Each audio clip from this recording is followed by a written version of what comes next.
coming up on the Knowledge Industry Podcast. Usually what people are doing is they're rushing through it. They give you all the information and they assume that the information is going to solve your problem.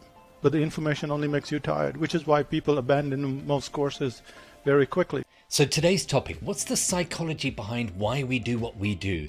Why do we buy? How do we learn? Today's guest is Sean D'Souza from Psychotactics. He's an expert in the psychology of marketing. He's written the book, The Brain Audit, and he set up his business in an interesting way that gives him lots of freedom. Do you sell online courses or run live workshops? Do you have expertise that can help people in life or business? Are you even running an online training empire from your kitchen table? Then you're part of the knowledge industry, a fast-growing industry that means that you can learn almost anything, and anyone can create a business around what's between their ears. Welcome to the Knowledge Industry Podcast with your host, Mark Egan. Sean, thank you for joining me. Tell us, where exactly are you at the moment? I'm in Auckland, New Zealand, the land of the Middle Earth. Yeah, Middle Earth, that's where we are. That's sadly what everybody thinks of it now, isn't it? I've never been to New Zealand, but everybody I've spoken to who've been there is just like the scenery, like you have to see the scenery. So it's definitely on my bucket list. But I was just saying to you before we started recording that I came across you a good few years ago, and I still remember like apps, like sentences you said in some training I did. So this... Clearly, you've got an ability to get inside people's minds. So we'll talk a little bit about what you do in a moment. But if we were to go back into your story, now most people have a kind of a pivotal moment, a moment where kind of they change direction or the penny dropped. For you, what is that pivotal moment? I think it was the day I read Good to Great. And what I got stuck on was the first line, which says, "Good is the enemy of great." And I was a cartoonist back then, and I thought, Calvin and Hobbes is the greatest cartoon strip I've ever seen, and I don't think at this point I could beat it. So that kind of got me. So I think pivotal moments are things that kind of shake you up. They're not necessarily, I mean, I could have read any book at that point in time and, gone off in a different direction. I think that, you have to be ready for that change, and then when the change comes along, it rattles you enough so that you have to make that change. And what was it? So, because that's obviously a great book in the sense that it's basically pushing you to go further and maybe not settle for this is pretty good. So when you read that, what did it change? What did it make you think differently about? I think the whole book kind of resonated with me in different levels. Even though it was a management book, it wasn't even like a marketing book or anything. But what probably made me think was, what can I do that really stands out in a way? So I didn't want to stand out. I wanted the work to stand out. I've never been one to sign stuff. I've never been one to, like I do cartoons, I don't sign them. My wife goes, "You have to sign this." So things like that. I don't tend to. Is that because you don't need the adulation or the credit for that? It's like you're happy. The work speaks for itself. I think it's just today's work. Tomorrow's work is going to be better anyway. I know that. I don't know how, but I know that, and that's kind of. I don't think of it consciously. I just never have. Even as a kid, my mother would tell me to sign stuff. I wouldn't bother with it. I don't really care that much about it. Yeah. So you're a cartoonist, and then you read this book, and that obviously takes you on to a different journey. So what did you do after that? So when I got to New Zealand, I was still a cartoonist, and then after that, I decided, hey, the difference between living in India and in New Zealand was that I was doing the same thing. So there wasn't any different. It was a different country, but I wasn't doing anything different.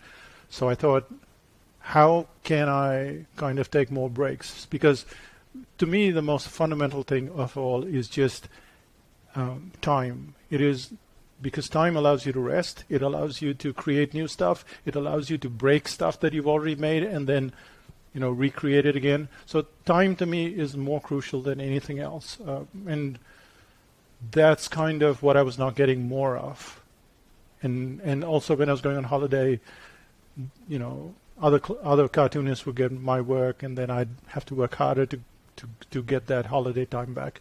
It was just a mess, and that's what started me reading marketing books. Now, I'd already been as a copywriter in Leo Burnett, so it wasn't like it was a brand new field. But I'd never seen, advertising and marketing are slightly different, and what I wanted to do was market the cartoons. I never intended to be in advertising or marketing. I never intended to be in marketing.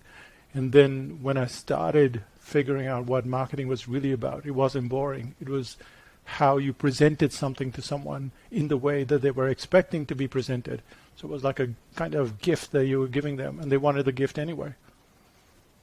Because one thing I found really interesting when I first came across you was a lot of people, whatever they're doing, even if they're trying to master a new social media platform or something, they're coming at it from like the tactics of, that like, how does this platform work? Or like if they're trying to sell a product, something, almost with the sales page. Whereas what you were doing was actually understanding how people think and the psychology. And then once you put those two together, things seem to make a bit more sense. So how did you get it sort of more into the psychology of it? How did you understand that that was the ingredient that perhaps a lot of people weren't looking deeply into, or looking into enough? One of the things that I have is a great sense of security that I can break things and then put them back together. That's a security that I have. So often when I put together something, I'll send it out to other people, and usually they'll come back with, this doesn't work, that doesn't work, that doesn't work. It's the mind of, I didn't think of it back then, but it's the mind of a software coder. They put together software and then they send it out, and then people come back, oh, this needs to be fixed, this bug needs to be fixed. And I think that's kind of what I do to this day. Like right now I'm running a sales page course, and I've done it 5 times before in different countries. And every time we do it in different countries, it's different. And then I've written the notes, I've got everything, but I decided let's do it online over 3 months. Let's slow down this whole process and see where people are making mistakes. And so in that way, I'm kind of breaking it in the way that instead of doing it just over 3 days, you do it over 3 months. And people have this slow motion kind of geological kind of time to make mistakes. And so you can see the fine tuning of those mistakes. But also when things are working really well, I will break it. Like this week, I've given them an assignment that took them completely off course from where they were so far, which means that I have to work twice as hard because I don't know where I'm going either. And the good thing is that clients trust in what I'm doing. And as one client said, they said, we don't know where you're going, you don't know where you're going, but you have a good GPS system, so we'll go with you. Great. And I suppose that almost goes back to that good to great, isn't it? The fact that something is kind of working okay is not good enough for you. It's, well, we've got to make this better and better and better. And, when it comes to marketing, you said that you started reading books and where you worked and everything, and copywriting, which is obviously helps you persuade people to buy something. It's a jump from actually I'm kind of getting this or I'm learning something to thinking, I know enough here to teach other people. How was that jump to go from I know a bit about this stuff to I should be teaching this? I don't think that settles in quite quickly as you'd expect. Most people have this, I know this stuff, I don't think it's as valuable as I think. They kind of struggle with it, and I struggled with it a long time. Cartooning was something I did, drawing was something I did as a kid. Then, school, people said, oh, you're a good artist and stuff like that. So that was easy to go from there to a cartoonist. It was also easy to kind of go from writing to copywriting in an ad agency. But to go from cartooning to marketing, that was difficult. And I don't think there's a formula for it. I think you just have to do it long enough, like maybe a year's time, before you just get tired of people going, oh, you're so good at this. And once you get tired, then Yeah, and we do this also. We teach a cartooning course, and most people who start off with the course don't know how to draw. They always say, I can't draw a straight line. Everybody says that. But after 6 months, they're all drawing really good cartoons. And repeatedly, we tell them go out and draw in public, like go to a cafe and draw, because people will come up to you and say, oh, you're a professional cartoonist. And then you have to fob them off many times. You have to go, oh, no. This is just a hobby. You get tired of that. And when you get tired of that, that's when you know, well, now you've made it, because I'm doing this now with my photographs. So I moved from but I use the photographs. I take a lot of photographs, and people go, you should, you're a professional. I mean, kids come up to me and go, oh, you're a professional photographer, because they see me with a camera. And I go, no, it's a hobby, but now I've just given up. And I think you have to do it long enough where you give up saying, I'm not that. And you go, oh, to hell with this. Yeah, because it's always, in so many fields, people are almost expecting, like the Queen when she comes and knights you and says, right, now you're official. Yep. They're expecting some kind of ceremony, and then they can call themselves this or almost own their skills. You mentioned the cartooning. So what's your take on some people? I teach a lot of video skills, and there are people on courses or on programs that I do, and they'll say, I'm just not visual, or I don't have the eye for this. I'm just no good at this. And then shortly afterwards, they create something and they look at it and think, wow, I didn't realize I could do this. Do you think that people could pretty much learn anything within reason if the training is good? Or is it a matter of, something like cartooning, you've got it or you don't? So the agenda for people who are very talented is to keep you untalented. That's one kind of main agenda. I've been to a watercolor class where the teacher just says, you can never be like me. So that's part of the agenda. A second part of the agenda is, I'm really good, but I don't know how to teach you this stuff. So that's like, okay, it's a big struggle now. But there is a prevalent belief that talent is inborn, talent is a gift, which makes it very silly so for instance, I don't go around talking about this, but I cook really well. I draw, I dance, I write, I teach courses. What else? I take photographs. There are like 6 or 7 things that I'm a 7 on 10, 8 on 10. So what? The guy behind me got a nothing? That's the problem, right? Because if you treat it as a gift, then I've got all the gifts, but there are only a finite number of gifts, so the guy behind me gets nothing. So that's the first problem. What I've found over the years is that most people learn by how to, but really talent is a reduction of errors, which is like driving a car. So people get in a car and they make 50 errors, and then they make 49 errors and 40 errors, and after a week you're making 5 errors. Of course, you make that for the rest of your life because you're stupid, but they're making those errors, and once you reduce those errors down to nothing, you have a talent. Now, it doesn't mean that you're a genius, as in you're not Michael Phelps, and you're not Michael Phelps not because of anything. It's because Michael Phelps is still at the peak of his ability, like you are, and then spending 6 hours in the pool every day of the year. And he's got a coach, and he's got a system, and he's got all that stuff.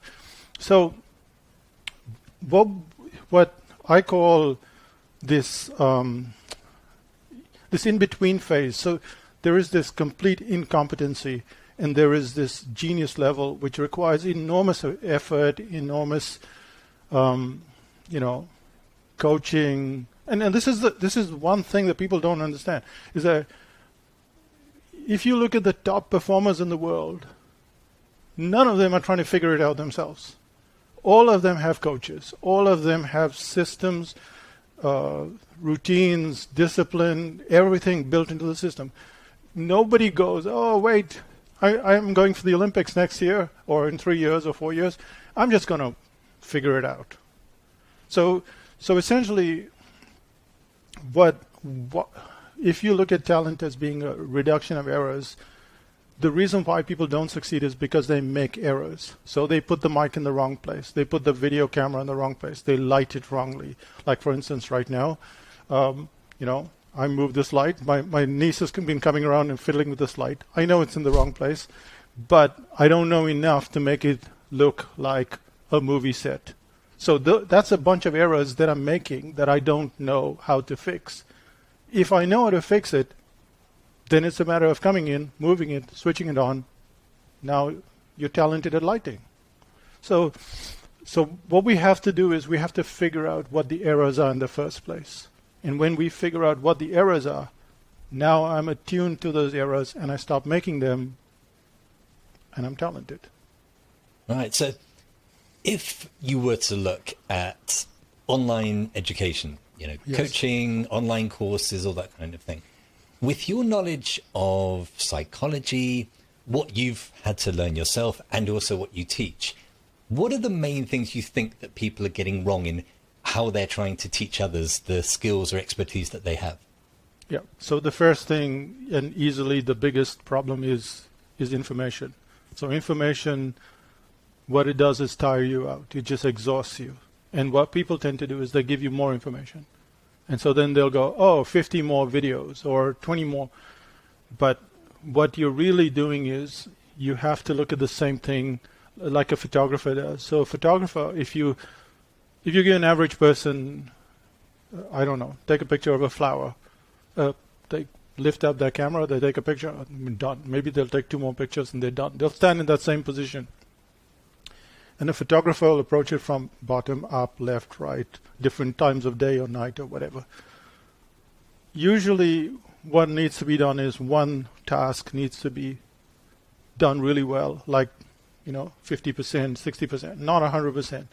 Then you go finished A, now we'll do A plus B.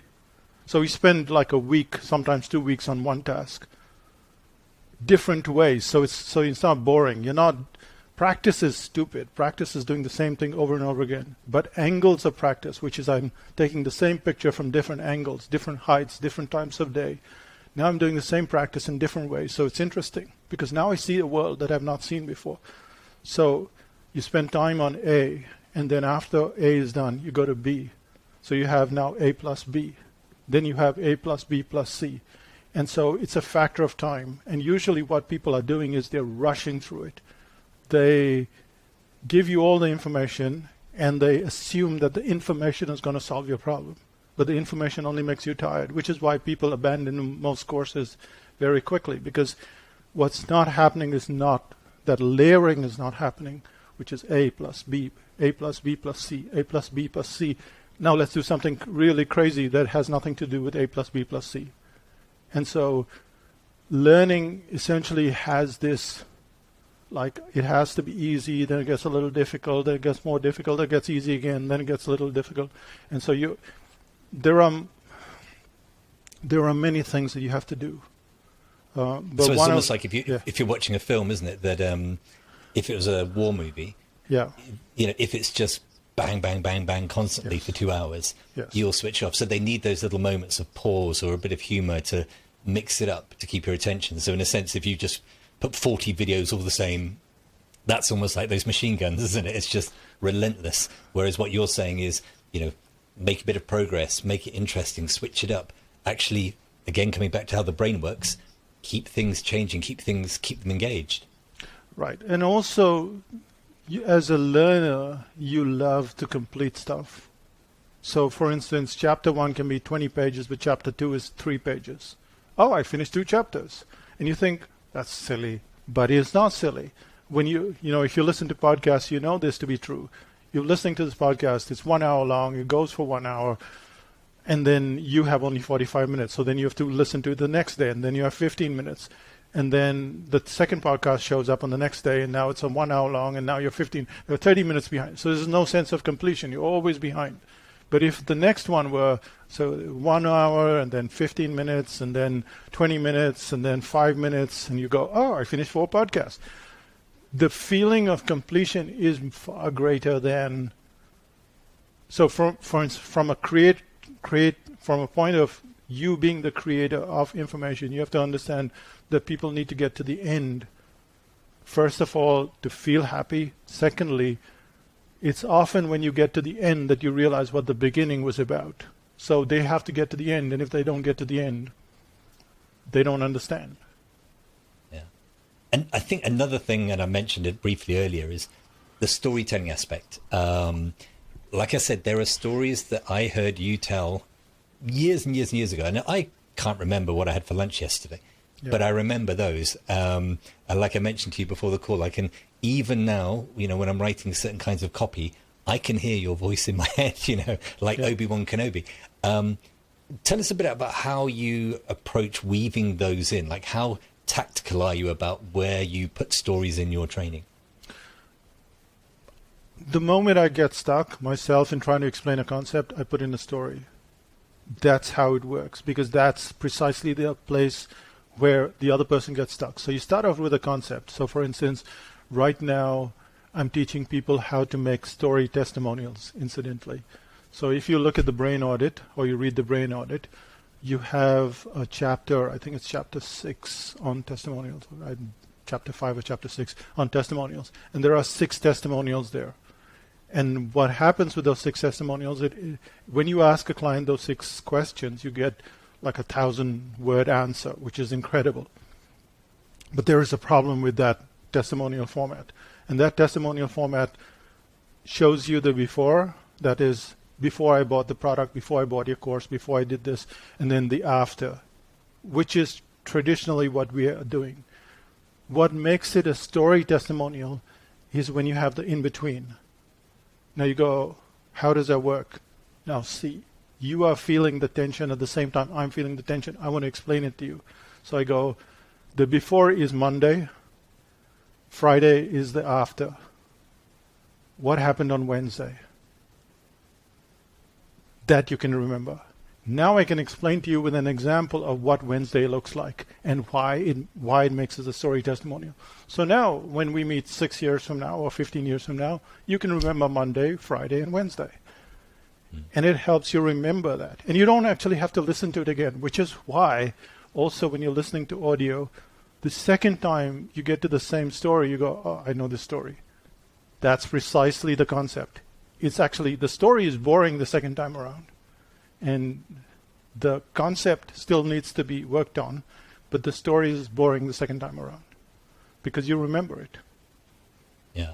So, getting into the psychology of storytelling, a lot of people make courses or have coaching programs, and they've got great expertise. They can really help people, and the big obstacle they have is actually persuading anybody of the value of that. And this is something that you are amazing, as far as good to great, this is definitely in your zone of genius. What do you think most people who are online educators of some kind are getting wrong when they're trying to persuade people that, hey, I've got a great course or coaching program here, you should buy it, and people are not buying it? What do you think are the main things they're not understanding? People don't buy when you're ready, they buy when they're ready. And they buy when they're ready, when they like you, and they reduce. And so effectively 2 kind of things are moving at the same time. One is the factor of risk, and the second is the factor of like. Now, we don't need that much like to begin with. We just need to reduce risk. So I'll give you an example. My computer was going really slow. I need to buy RAM. So I go to online and I look, and there is risk. Like, how do I know that the RAM I'm going to buy is going to fit, is going to be fine for my Mac? Secondly, I don't know how good the RAM is, and it's $800. And now I have to make that decision. So there are all these risk factors that have to be reduced before I buy something. And in the Brain Audit, there are 3 risk factors. The first is objections. What are the objections? I have to buy anything. People will say, you should put solar on your roof. You go, but I have this problem, but I have that problem. So you get through objections. You have testimonials. Now, objections often approach it from a data point of view. This is what happens, that's what happens. And a data point of view is like, if you put solar panels, this is the wattage and this is the blah, blah, blah. But if you go, your uncle also put, and you speak to your uncle, and your uncle is there as testimony, and you're going, I put this and this solar panels, and this is what happened. Now that reduces the risk as well. And then finally you have a risk reversal. So there are many other factors of risk reduction, but these are the three that you can put into place straight away, which is, what are the objections? And then you answer them in a data kind of format. Give all the information that you need. Testimonials bring the emotional kind of impact to it. And then the risk reversal is really not necessarily money back, because people had their money before they gave it to you. So people don't buy a coffee so that they can get their money back. They buy a coffee because they want something in return, something specific. So you have to understand that a money back guarantee works because there's no other option. But if you say you went to a kindergarten and you put your kid in the kindergarten, what are the risk factors? Well, there's bullying. There's the quality of the teachers. There's, the fencing. There are all these risk factors, and you only have to face the biggest risk factor, which is bullying probably. And so if you take away the actual risk, not just, hey, here's your money back. If you take away the actual risk, then people don't even care about the money back. They never cared about the money, by the way, at any point. They wanted a result. They don't want the money. So approach it from objections, which is data, testimonials, which is emotions, and then finally, what is the real risk that I'm feeling? And once you've reduced that risk, now it's a factor of the like factor is going up. So like comes in from your About Us page, from we have cartoons on the page, we have stories. So those are all very soft, fuzzy kind of things that you also need to have. But if you don't have that, I can sell RAM without any of the like factors. I just have to remember that there are these risk factors that I have to reduce. And that's kind of the mistake that people make, which is they assume that their product is good, but I'm not interested in your product. I'm only interested in the risk that I have to bear. It's really interesting. You mentioned again the cartoons, and I know you have courses on lots of different subjects now. Yeah. Now, normally you're told, look, pick a niche or a niche, be the person, and you're known for that. And obviously you are breaking that rule completely because you're doing different things. Mm-hmm. How does that, did you worry that, hey, my personal branding, I'm in the marketing space and all this, it's really, really high. If I start throwing in courses about something not specifically related, will that just be weird branding? Did that worry you at all when you started to do that? No, because I don't worry about other people to begin with, and I know that other people worry about other people and what they think and what the books say and what, I don't worry about those kind of things. Nonetheless, there's a friend of mine, Linda Weinman. Many people know her as the owner of lynda.com. And when Linda started out, she was basically doing HTML classes. And so they then built the website into just Photoshop and all the technology stuff.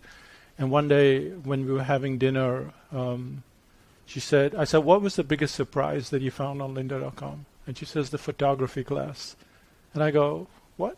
And she says, yeah, the photography class. We had this guy, I forgot his name now, but she said, randomly we put in the photography class and we got like so many downloads. It was like incredible. People were just waiting for this.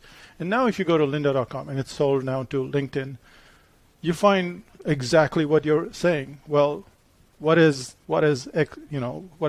photography? And they have a slew of different things that don't fit together in any way.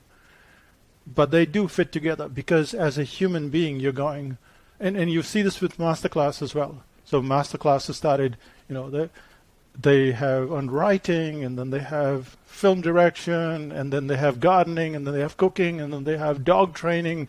You go, Wait a second, they're not connected. Yes, they are connected. I have a dog. I garden. I cook. They are connected.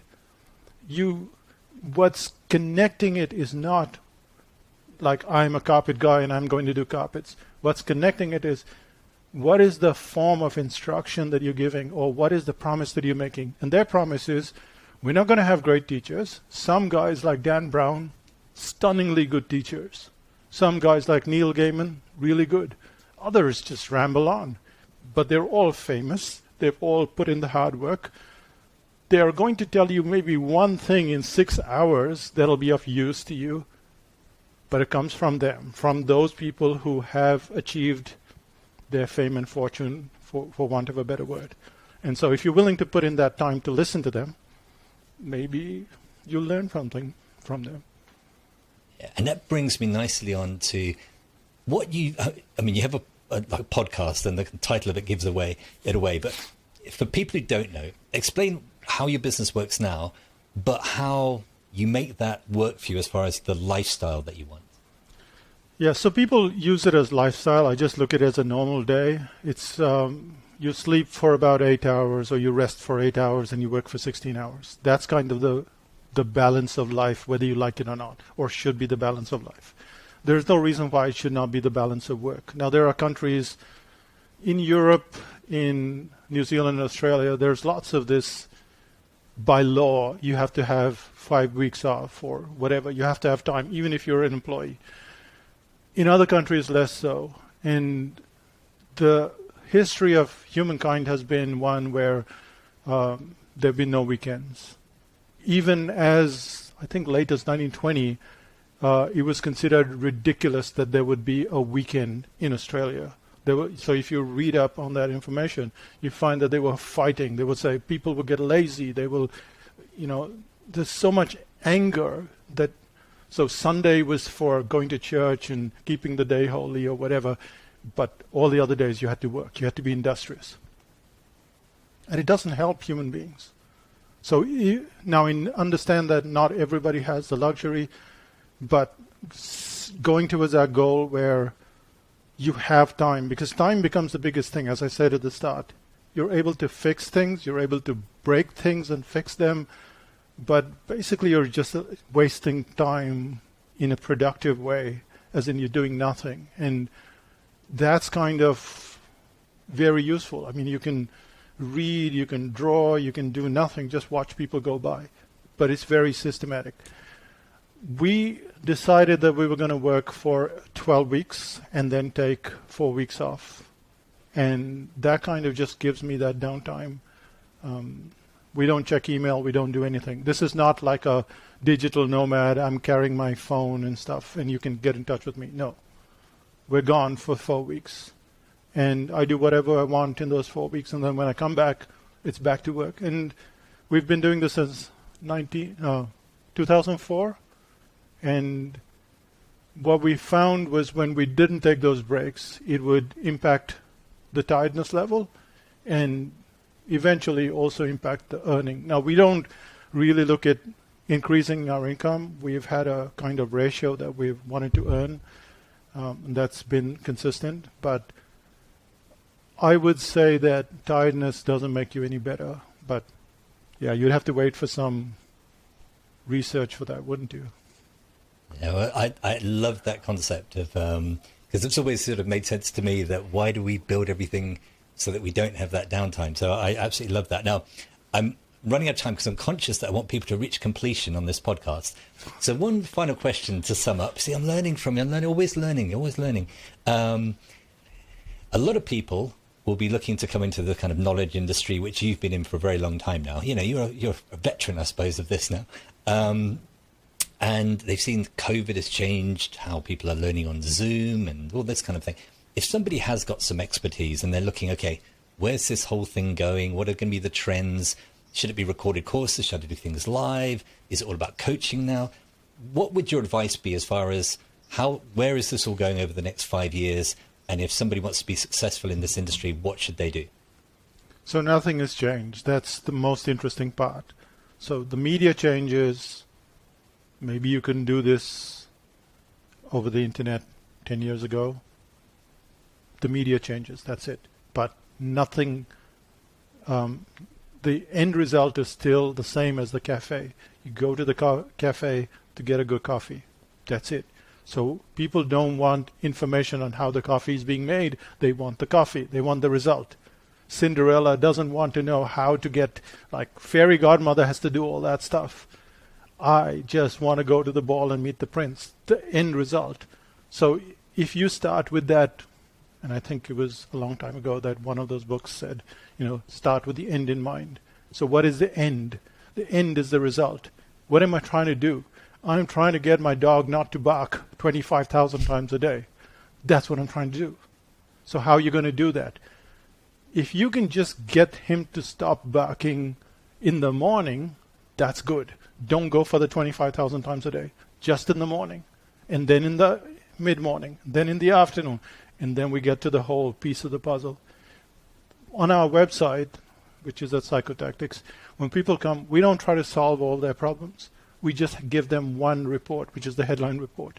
And we show them 3 ways in which you can tweak a headline and immediately know whether your headline is a good one or a bad one. So how to write it, but how to audit it. And they go, oh, wow, let me see if I can find something else. So essentially what's happening there is it's a very small piece of the puzzle and it has a precise result. So you have to start with the result, and most people start with the information. They go, let me write a book, let me put 17 chapters, let me put 43 videos. Well, you're just tiring me out and tiring yourself out. Yeah, so there's definitely a recurring message there is, get people results, get people progress, keep it engaging, and they'll follow you. Yeah, and the most important thing is you don't need anything new. So for instance, we have an article writing course. You can start an article writing course. There are 1 million probably diets out there. If you start a new diet, somebody's going to follow through with it. You don't have to start anything new. That's the most crucial of all. We have a headline report. You can have a headline report. Just figure out how to get them to audit those headlines in a different way. That's it. The result is exactly the same. So you find the boring problems, the boring recurring problems, like maybe, I don't know, you're doing video. Well, 10 years from now, people still want to know how to do video. It's just a different way, different person, different style. That's it. Brilliant. Well, I could talk to you all day, and well, it's all night in my ear. It's 10:30 here. But obviously, people have to, if they haven't already, download the Brain Audit book, which brilliantly puts together how people buy and the decision-making process, how we think. But if they want to find out more, take some of your courses, where should they go? Well, psychotactics.com is a good start. They can see how that headline report is put together so that they can kind of deconstruct it and go, okay, this is what I need to do as well. 1, 2, 3, get them to this point, and then I can create my own stuff. So maybe you don't do anything else. Just get the headline report and deconstruct it, and you'll be fine. Just that. If you like listening to audio, there's the 3-month vacation. I know it's a bad time to have a title like that, but it's fine. Yeah. No. I think the things I really like about what you do is you explain things really well. When you do things, you obviously try and refine and understand why things are working and then explain that back to people. And also, it's not about, like you said, that you've got a certain income that you target. It's not, have to buy a yacht or a Ferrari or something. It's the fact that, you value your time and all that kind of thing. So you make what you do and your expertise and your knowledge industry work for you and your lifestyle. So it's been brilliant talking to you. I really appreciate your time. And I hope we'll maybe cross paths in person one day. Yeah. I mean, you still have to come to New Zealand, so. I know, I do, yeah. So to Middle Earth, yes. All right, brilliant. Thanks very much, Sean. If you want to get started showing up on video and sharing your expertise, head over to markeganvideo.com to access some of my free training. Don't forget to join the Knowledge Industry group on Facebook. And if you want to connect, head to markeganvideo.com.